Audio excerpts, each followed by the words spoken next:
Hi friends, welcome back. I have recently made an entire series on the Jubilee React of Can You Stop Being Gay?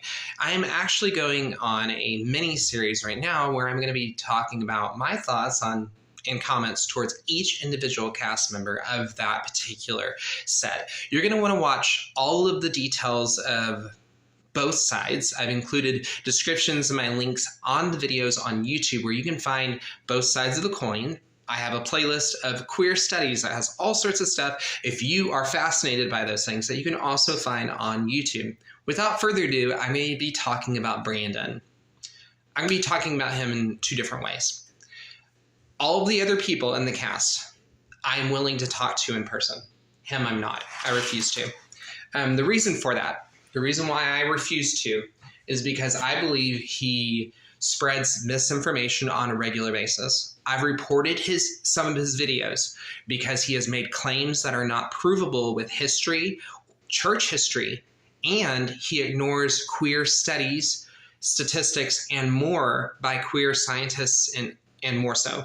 And so because of that, I believe he practices a form of therapy. I'm led to believe, based off his things he says and his actions, that he and others have developed something that I have coined as DTT, that has an IDTS syndrome. DTT is this idea of diversion theological therapy. It's this idea that I've been very open about, and I recently posted an article. I do research on this topic. I've been watching it for a while. And what I believe is he tries to do the opposite of conversion therapy. And it's examinable in the work that he does. And I want to talk about how serious this is. If you are gay, bi, trans, and the like, you really need to be outspoken against this type of behavior. He says that ex-gays just don't exist. And he uses his experience as the determining factor. He also makes these pseudo-claims of psychology, saying like, all of queer studies prove this and that. They do not. So he makes emphatic statements that are not provable. That makes most of what he says false, because he has these built narratives. He also talks about his experience in conversion therapy. I'm sure it was very difficult. I'm sure it was very hard.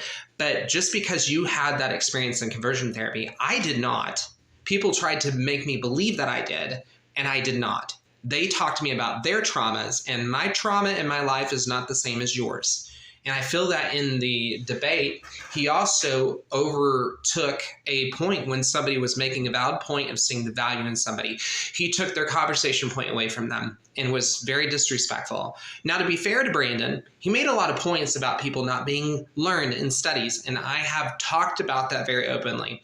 I've also talked about several points that I believe on the review that I did on the team recap. So you can go and you can look at that. This is just my observation based on what I'm seeing as a pattern.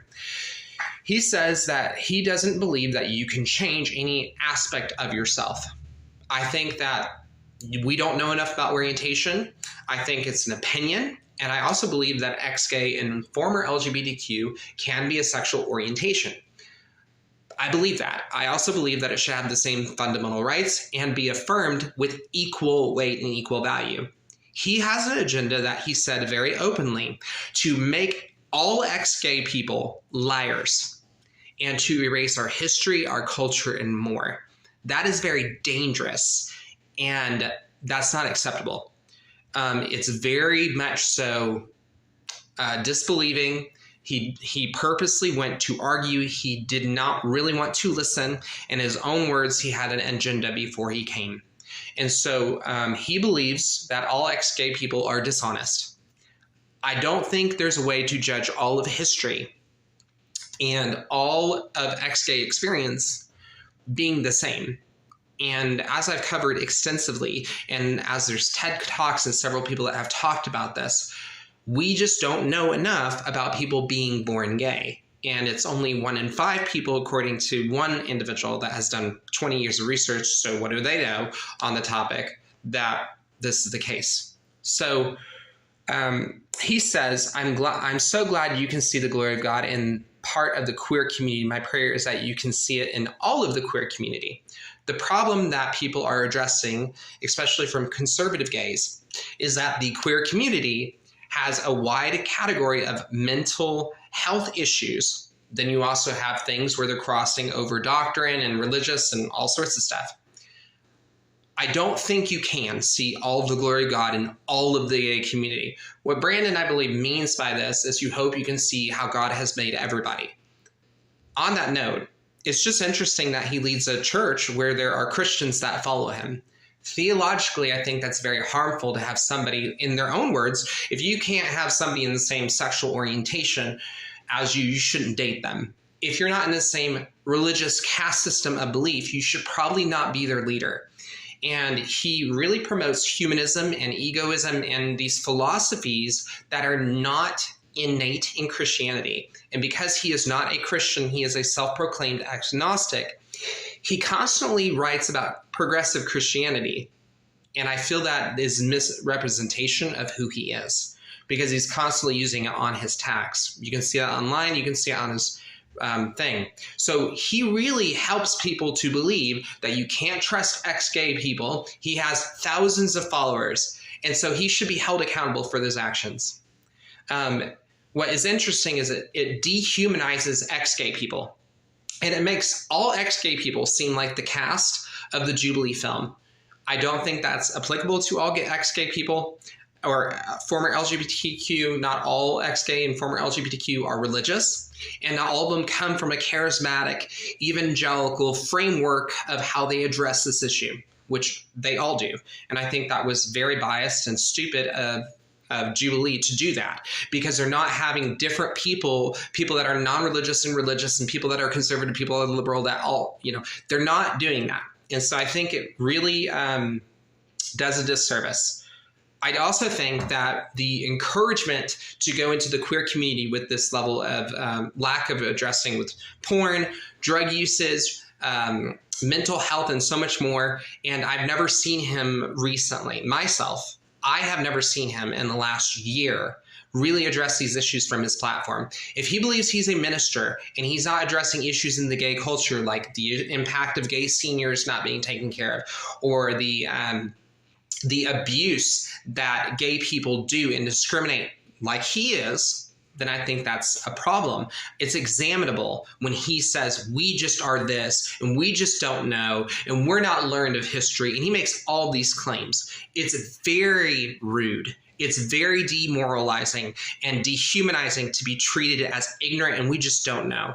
So my statement is that he is not honest, and he believes that his experience will determine our experience or our journeys. And he promotes everything but going on a journey, to the best of what the argument was when he did that on YouTube, of exploring heterosexuality. I don't think he really had a lot to say. I listened, there really wasn't a lot. And I think that he is really just not very keen. Now, he makes this interesting thing and claim where he says, same as Christianity, aren't you pushing it on the children? I think there's some validity in a general sense. If you talk about morality or stories or ethics or religion that is available in the public, if you go out in the public, people have a right of free speech in America and around the world to talk about these things. This has been a thousands of years thing. It's not a new thing. So in a sense, you are pushing what you believe on people when you open your mouth, anyone, on any topic.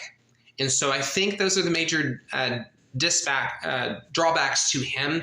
I do not like him. I don't like the work that he does from a humanitarian standpoint. And I believe that we are starting to see him show high levels of misinformation, and he's still platformed.